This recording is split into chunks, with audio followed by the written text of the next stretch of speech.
नौकरी करता हूँ एजुकेशन डिपार्टमेंट में। तो मुझे उधर बुलाया जाता है कॉल करके कि आप आएँ इधर और आप सैलरी अप्लाई करें और आपको जो है ना आपकी सैलरी मिले। मैं उधर गया हूँ और मुझे उधर सुबह 11 बजे से लेके तकरीबन 3 साढ़े 3 बजे तक बैठाया जाता है। आप बैठो, करते हैं तकरीबन उधर 4 बजे के करीब 7-8 पुलिस वाले आते हैं। वो उधर से मुझे पहले हथकड़ी लगाते हैं, बाद में मेरे आंखों पे ऊपर शर्ट बांधते हैं और ऊपर चोला डाल लेते हैं कि जैसे मैं कोई दहशतगर्द हूँ। ठीक है। उधर से मुझे प्राइवेट गाड़ी में उठाते हैं और ले जाते हैं नामलूम जगह पे। उधर जाके मेरे ऊपर मार्क चढ़ा होता है, आंखें बांधी होती हैं।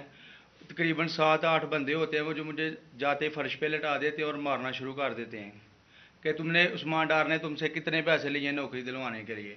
मैं कहता नहीं दिए, फिर भी मुझे दूसरी दफ़ा कभी उल्टा लटका देते हैं कि मानो तुमने उस्मान डार को पैसे दिए हैं, कॉन्ट्रैक्टर से लेके पैसे दिए हैं। जब नहीं मानता तब भी मुझे कभी सीधा लटका देते हैं, कभी उल्टा लटका देते हैं।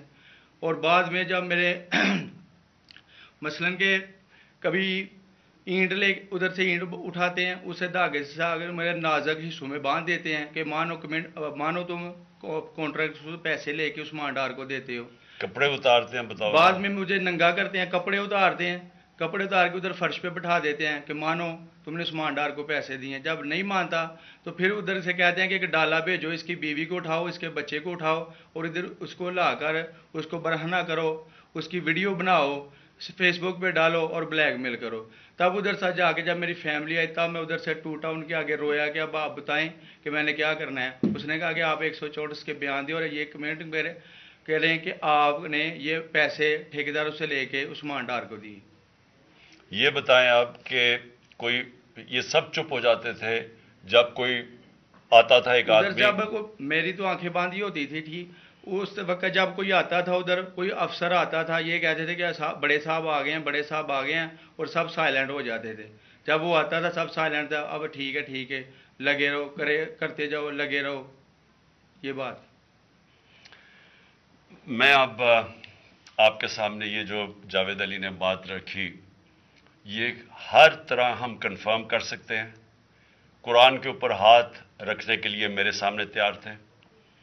ये उस्मान डार को फंसाने के लिए, इसको करप्शन केसेस में लाने के लिए, ये सारी चीज़, ये जो इससे 164 का बयान दिलवाया गया और फिर बीवी बच्चों को साथ वाले कमरे में ला के इनको कहा कि उसको नंगा करेंगे। ये सीधी बात बताए, बीवी को कहा कि उसको नंगा करके उसकी तस्वीरें बनाएंगे और फिर फेसबुक पे चलाएंगे।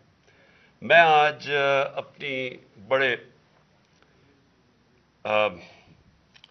रिस्पेक्ट से मैं अपनी अदलिया से, मैं अपनी चीफ जस्टिस साहब से कहना चाहता हूं कि देखें, मैं अब से नहीं, जब से हमारी हुकूमत गई है, मैं तब से कहता रहा हूं कि हमारे बुनियादी हकूक की हिफाजत कौन करेगा। शहबाज गिल को उठाया, उसको टॉर्चर किया गया, उसको नंगा किया गया, उसको लटकाया गया ऊपर, उसको मारा गया। उससे बयान दिलवा रहे थे कि इमरान खान के खिलाफ स्टेटमेंट दो, जो इसको कह रहे थे उस्मान डार के खिलाफ स्टेटमेंट दो। उसको मैंने सिर्फ एक मेरे मुंह से निकल गई और उससे मैं निकल गई कि हम जिस जज ने उनको रिमांड दिलवाया था वापस, शहबाज गिल को वापस जेल में, जब वो टॉर्चर हुआ था, तो मैंने कहा कानूनी कार्रवाई करेंगे। मेरे ऊपर कंटेम्प्ट नोटिस किया गया, लेकिन किसी ने एक कस्टोडियल टॉर्चर सारी दुनिया के अंदर मना है, कस्टोडियल टॉर्चर के ऊपर कुछ नहीं हुआ। फिर आजम स्वाति को उठाया गया और सारी कौम के सामने जो आजम स्वाति ने अपने जुबान से बताया कि उसे किया क्या गया, एक ट्वीट के ऊपर, उसका सिर्फ एक ट्वीट कर दी थी उसने कि NRO2 बाजवा ने दिया, जो सब कौम जानती है। उसके ऊपर जो उससे किया गया, फिर वीडियो भेजी गई उसकी बीवी और उसकी बेटी को। ऐसी चीजें इस मुल्क की तारीख में कभी नहीं हुई, या मैं तो नहीं कभी सुनी थी ऐसी चीजें।